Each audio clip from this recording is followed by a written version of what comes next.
You can do a perfect 16-hour fast, even an 18-hour fast, even push yourself to 24 hours with nothing but water and discipline, and still sabotage the entire thing in under 60 seconds, not because you failed, but because your very first bite can flip your body from repair mode straight back into storage mode, like someone slammed a switch you didn't even know existed. That's why some people fast faithfully and still feel like their belly fat won't move, their energy won't stabilize, and their cravings come roaring back the moment they eat again, because the hidden truth isn't in the fasting window, it's in the re-entry. Most people are told a comforting lie. Just eat something healthy when you're done.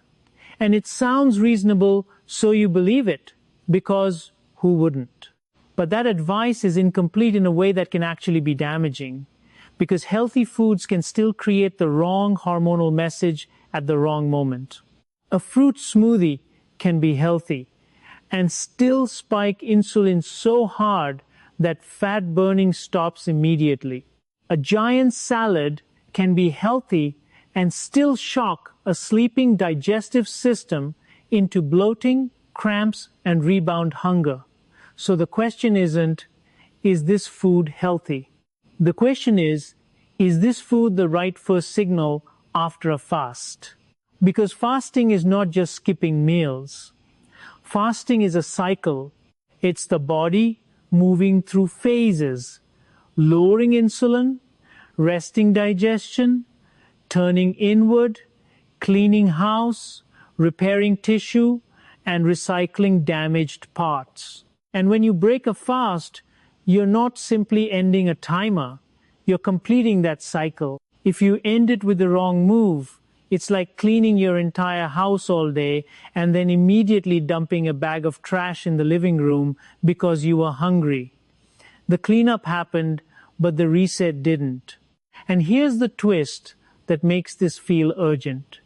The longer you fast, the more sensitive your system becomes, which means the first bite has more power than people realize. Your gut has been resting. Your enzymes have been quiet. Your bile flow has slowed. Your insulin has been low. Your body has been living off stored fuel and running internal repair programs. So when you finally eat, your body doesn't just process food. It reads food as a message. And that message can either continue the benefits you earned or wipe them out instantly. So in this video, we're not doing the typical top 10 foods list that sounds good and then leaves you confused at the fridge. We're going to walk through a gentle 3-stage process that changes everything. Because the foods that are best for breaking a fast aren't just healthy, they're strategically chosen to wake up your gut, stabilize insulin, and prevent the rebound ravenous eating that makes people feel like fasting doesn't work for them. And I'm going to show you exactly why 2 foods people think are healthy are actually the worst possible first bite if your goal is fat loss and healing. But before we get into what to eat, we need to get something straight. Because the way you break a fast depends on why you're fasting in the first place. If you don't understand the purpose, you'll choose the wrong ending, and then you'll blame fasting when the real issue was the exit. Because fasting isn't one single benefit, it's a stack of benefits that all connect. And the refeed has to match the benefit you're trying to protect. For most people, fasting begins as a weight loss tool, but the real magic is deeper. It's blood sugar control, it's insulin sensitivity, it's gut repair. It's a cellular cleanup process called autophagy that literally clears out damaged parts so your body can rebuild cleaner. These aren't separate perks. They are linked like dominoes, and the first bite can either keep them falling in the right direction or stop the chain reaction cold. So let's start with the first reason people fast: balancing blood sugar and losing fat without living in calorie prison. If you've ever felt like weight loss gets harder with every decade, you're not imagining it, because it's often not about eating too much.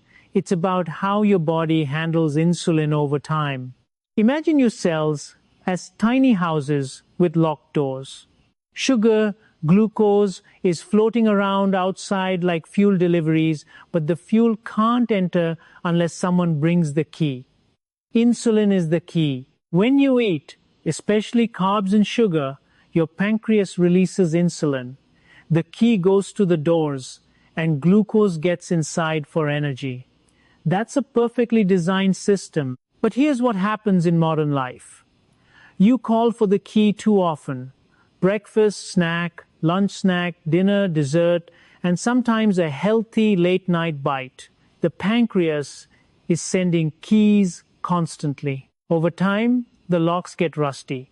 The doors stop responding.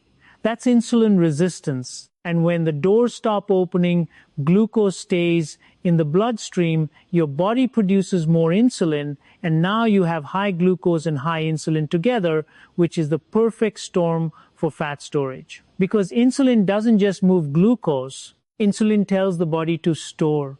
And one of the most stubborn places it stores is around the belly. That's why you can feel tired and foggy, like your cells are starving, while your body is swimming in fuel it can't use properly. It's also why you can be eating less and still stuck, because if insulin is high, fat burning is locked. Fasting helps by giving the key maker a break. No food means no constant insulin demand. The locks recover. The cells become sensitive again. When you finally eat, you don't need a flood of insulin to get the job done. And that's why fasting can reverse insulin resistance and unlock stored fat. But here's the part everyone misses. If you break your fast with something that spikes insulin hard, you undo that sensitivity reset. You take those freshly repaired locks and you slam them with too many keys too fast. The system doesn't just wake up, it panics. And your body does what it always does in panic. It stores. This is why breaking the fast is not a minor detail. It's the moment you either keep insulin calm and extend fat burning, or you spike insulin and shut it off instantly. Now, the second reason people fast is the one that doesn't show up on the scale right away. But it changes everything you feel in your body. Gut healing. Your gut is like a busy highway, a thin lining only about 1 cell thick, and it deals with constant traffic. Every meal, every snack, every drink is another convoy. Over years of processed foods, stress, alcohol, and additives, that highway develops potholes. The lining becomes irritated.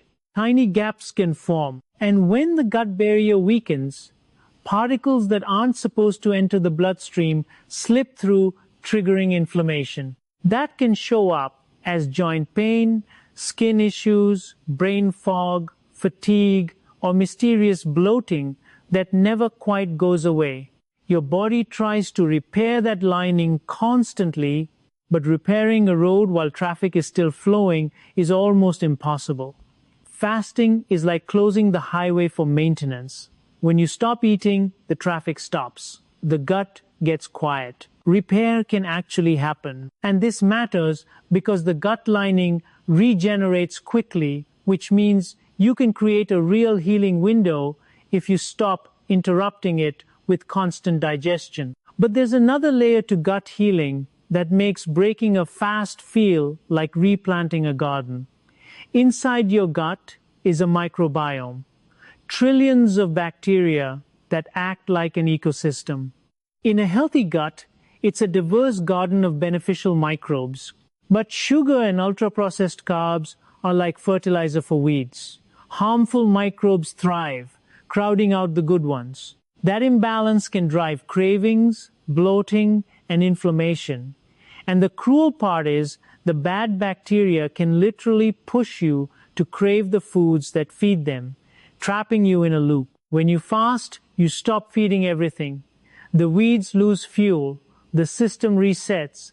But then the moment you eat again, you either replant the garden with the right seeds, or you water the weeds again. That's why the refeed isn't just calories. It's microbiome messaging.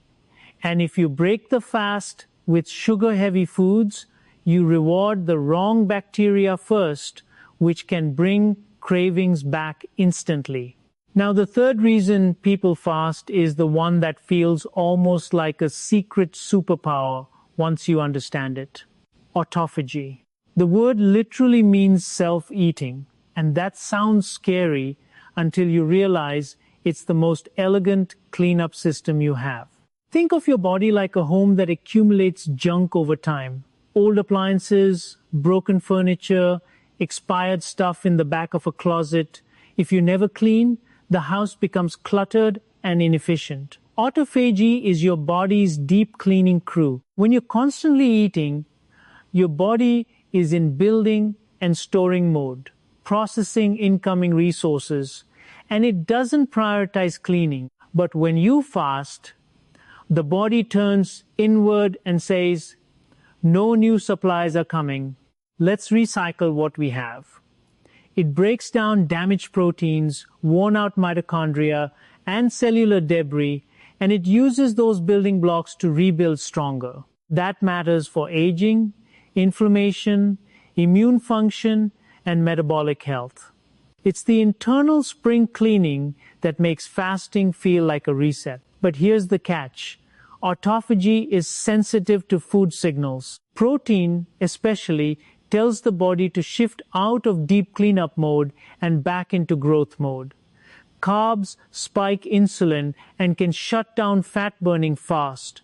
So if your goal is maximizing autophagy, the first bite matters even more.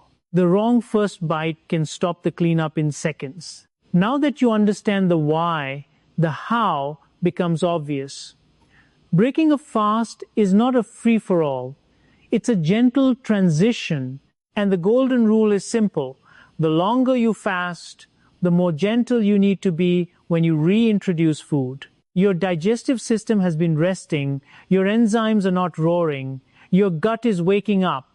You wouldn't wake a sleeping person by shouting and shaking them. You would nudge them gently. Food after a fast should do the same. If you're doing short intermittent fasts regularly, 16 to 24 hours, your gut is taking a short nap, not a deep coma, so you can usually break your fast with a normal whole food meal as long as that meal doesn't spike insulin dramatically. But once you push to 36 hours, or 3 to 5 days, your digestive machinery has powered down.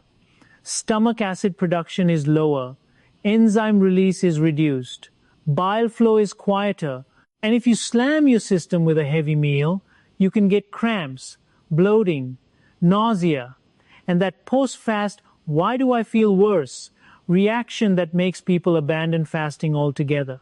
So instead of guessing, we use a 3-stage process. And the first stage is the one that sounds counterintuitive to people who grew up fearing fat, but it's the most strategic opening move you can make. Stage 1 is fat first. You start with a small amount of healthy fat because fat speaks softly to insulin. It gives your body energy without blasting a hormonal siren. It calms hunger without triggering the rebound binge. It acts like a gentle knock on the door of your digestive system instead of a battering ram. This is why breaking a fast with carbohydrates can backfire so hard. Carbs, especially liquid carbs like juice or smoothies, spike glucose quickly, which spikes insulin, which stops fat burning, and can create a crash that makes you ravenous again. But fat has minimal insulin impact, so it allows you to transition from fasted to fed without a violent flip. One of the most powerful fat-first options is MCT oil, medium-chain triglycerides. These fats are special because they're absorbed quickly and sent straight to the liver where they can be converted into ketones for clean energy. That means a small amount can boost mental clarity and energy without waking insulin aggressively. But the key is small because too much too fast can upset the stomach. So you start with a teaspoon, not a tablespoon, because we're waking the system, not shocking it. Then there's butter and ghee. Good quality grass-fed butter provides fat-soluble vitamins, and ghee removes the milk solids, which makes it gentler for people sensitive to dairy. Stirring a small amount into a warm drink gives you that same quiet hormonal transition. Then there's extra virgin olive oil, which brings not just monounsaturated fat but also polyphenols, anti-inflammatory compounds that support metabolic health. A small amount straight can be a surprisingly effective first signal. Avocado is the more meal-like option in stage 1 because it's fat plus fiber, which means it's still gentle but more satisfying. Half an avocado with a little salt can calm hunger without spiking insulin. Nut butters can work too, but they contain more protein and carbs than pure fats, which means they can shut off autophagy sooner, so they're a trade-off depending on your goal. And the most important part of stage 1 is not only what you take, but what you do next. You wait, you give it time, about an hour. That pause is what turns this from food into strategy, because the goal is to let the first signal land gently, to wake digestion slowly, and to prevent that chaotic feeling where you eat and then suddenly want to devour everything in sight. Then stage 2 begins, and stage 2 is where most people make the biggest mistake, because they rush into healthy bulk foods and overwhelm the gut. But stage 2 is not about volume. It's about rebuilding the gut ecosystem. You just reset. Stage 2 is feeding the gut. You fasted, you cleared the weeds, and now you plant the seeds. That means probiotics and prebiotics, but in a way that your waking digestive system can handle. Fermented foods like raw sauerkraut introduce beneficial bacteria directly, and only a few forkfuls are needed. Yogurt or kefir can also be powerful if you tolerate dairy, but it must be plain and unsweetened, because sugar defeats the purpose right when you're trying to rebalance. Then you provide fertilizer, prebiotics, which are fibers that feed your good bacteria. Soft steamed vegetables work beautifully because cooking breaks down the fibers, making them easier to digest while still nourishing the microbiome. Warm vegetable soups are even gentler because liquids are often easier on a system waking from rest. And this is where bone broth enters the story like a controversial hero, because people love it, and for good reason. Bone broth is soothing, rich in collagen, gelatin, and amino acids like glycine that help repair and seal the gut lining. It can feel like a bomb. But here's the truth. Most people don't say clearly. Bone broth does break a fast because it contains protein. That means it will signal the body to shift out of autophagy. So whether you use it depends on your priority. If gut repair is your main goal, bone broth can be a powerful stage 2 tool. If extending autophagy is your goal, you might delay it and keep stage 2 more fat and fiber focused first. Now, right as you're starting to feel confident, there's a trap waiting that ruins fasting progress for so many people because it's disguised as healthy and it hits you the moment you break your fast. It's one of the 2 foods you must avoid as your first meal. And it's the reason so many people feel ravenous and bloated right after doing something disciplined. And it's coming next, because once you understand that trap, the top 10 foods list stops being random, and it becomes a sequence that protects every benefit you earned. Here's the first trap, and I want you to feel how unfair it is, because it looks like health on the outside, while it quietly behaves like dessert on the inside. The fruit smoothie. You tell yourself you're being responsible. It's fruit, it's vitamins, it's natural, so it must be the perfect way to break gently, right? But the problem isn't whether fruit is evil. The problem is that smoothies turn fruit into a sugar delivery system that hits your bloodstream fast, and after a fast, your system is more sensitive, not less. So You break your fast with liquid sugar, your glucose spikes, insulin surges, and the very moment your body was ready to keep burning fat, insulin slams the door and says, stop, store. Then your blood sugar drops, hunger comes roaring back, and suddenly you're not calm and satisfied, you're ravenous and confused, thinking fasting made you worse, when in reality it was the smoothie. The second trap is the giant raw salad, and this one shocks people because salads are the poster child of clean eating. But after a long fast, your gut has been sleeping. Your stomach acid, enzymes, bile, all of it has been quieter. Then you throw in a massive bowl of raw roughage and ask your digestive system to do heavy lifting instantly. That can create bloating, cramps, and discomfort, not because vegetables are bad, but because timing matters. Raw salads can be wonderful, but they're often better later in the day after your system is awake and your digestive machinery is running smoothly. Right after a fast, gentle cooked vegetables and warm soups are far kinder. Now that you know what not to do, the list of best foods stops being random and becomes a simple sequence you can actually follow. Because the whole goal is to keep insulin calm, wake the gut slowly, and prevent rebound hunger. So let's build your top 10 in a way that makes sense. Not like a checklist, but like a story your body can follow. The first best food to break a fast is MCT oil, not because it's trendy, but because it's fast energy that speaks quietly to insulin. A teaspoon is enough to nudge your system without shocking it. It goes straight to the liver, supports ketone production, and can give you clarity without triggering the hormonal chaos that carbs can create. The second is ghee, because it's one of the gentlest fats for many people.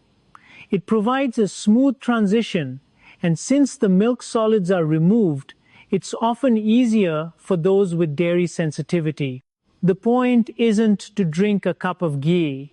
The point is a small amount, like a soft knock on the door of digestion. The third is extra virgin olive oil, especially cold-pressed, because it brings fat plus anti-inflammatory polyphenols. After fasting, your body is in a sensitive, repair-oriented state, and olive oil supports that environment. A small spoonful is enough to signal we're coming out gently without throwing insulin into a panic. The fourth is avocado, because it's fat plus fiber, which means it calms hunger and supports the gut at the same time. It's also one of the few foods that can feel like a real meal while still keeping insulin relatively steady. Half an avocado with a pinch of salt can be the difference between a calm refeed and a rebound binge. The fifth is raw, unpasteurized sauerkraut or fermented vegetables. Because after fasting, you're not just feeding yourself, you're repopulating an ecosystem. A few forkfuls introduce beneficial bacteria, and that can shift cravings and digestion in a way that feels almost immediate for some people. The key is raw and refrigerated, because heat-killed ferments won't deliver the same living cultures. The sixth is plain, full-fat yogurt or kefir, if you tolerate dairy, because it's probiotics plus fat, which makes it a powerful gut reset option. But the danger is sugar. If you choose sweetened yogurt, you've turned a healing tool into an insulin spike. Plain, full fat, and if you need flavor, add cinnamon later, not syrup. The seventh is bone broth. But here's where you make a conscious decision. Bone broth is deeply soothing for the gut lining, rich in collagen and amino acids that support repair, but it does break the fast because of its protein content. So if your goal is gut healing and gentle refeeding, bone broth can be perfect. If your goal is to extend autophagy as long as possible, you might use it as a bridge after the fat first stage, not as the very first thing. The eighth is steamed cruciferous vegetables like broccoli, cauliflower, or asparagus, because they deliver prebiotic fiber in a form that's easier to digest. Steaming makes them softer, gentler, and less likely to cause that post-fast bloating that people mistakenly interpret as, "my body can't handle fasting." Your body can handle it. It just needed a softer landing. The ninth is a warm vegetable soup, because warm liquids are often the kindest way to wake digestion. Soup hydrates, delivers minerals, and provides a gentle blend of fiber and nutrients without demanding aggressive digestive effort. It's like warming up before a workout instead of sprinting cold. And the 10th is eggs, because once you've done the gentle transition, eggs become one of the most complete refeed foods you can eat. They're nutrient-dense, provide high-quality protein, and they signal rebuilding. But timing matters. Eggs as the first bite after a long fast can be too abrupt for some people, especially if the fast is multiple days. Eggs after the fat first and gut feeding stages, though, become a perfect stage 3 entry into a real meal. And that brings us to the missing piece we haven't said out loud yet, the part that makes this a true 3-stage process instead of a random collection of foods. Stage 1 is fat first, to keep insulin calm and control hunger. Stage 2 is feeding the gut, to rebuild the microbiome and support digestion. Stage 3 is a real meal, built on protein and cooked whole foods, to complete the repair cycle instead of leaving your body stuck between fasting and feasting. So what does stage 3 look like? It looks like a small, balanced meal, not a celebration buffet. Think eggs with cooked greens and olive oil. Think salmon with steamed vegetables and a little avocado. Think a bowl of soup with a side of fermented vegetables and a small portion of protein. The point is not to punish yourself. The point is to respect the transition, because when you come out gently, you don't just keep fat burning longer. You prevent the rebound hunger that makes people overeat, and you keep your blood sugar stable so the next fasting window becomes easier, not harder. Now, if you want the simplest way to apply this without turning it into a complicated ritual, here's the rhythm your body loves. Pick one fat-first option and keep it small. Wait about an hour. Add a small gut-feeding option, fermented food or gentle fiber or bone broth if gut repair is your priority. Then, after another short pause, eat a real meal that's cooked, protein-centered, and low in sugar. And if your fast was longer than a day, keep the portions smaller at first, because you're waking a system that has been resting, not trying to win an eating contest. And the final truth, the one that changes everything, is this. The first bite is not just food, it's a command. It tells your body whether to keep burning, keep repairing, keep cleaning, or to slam back into storage and cravings. So, when people tell you fasting doesn't work, ask them what they ate first. Because often the fast was fine, the exit was the problem. So here's your challenge. The next time you finish a fast, don't ask, what am I allowed to eat?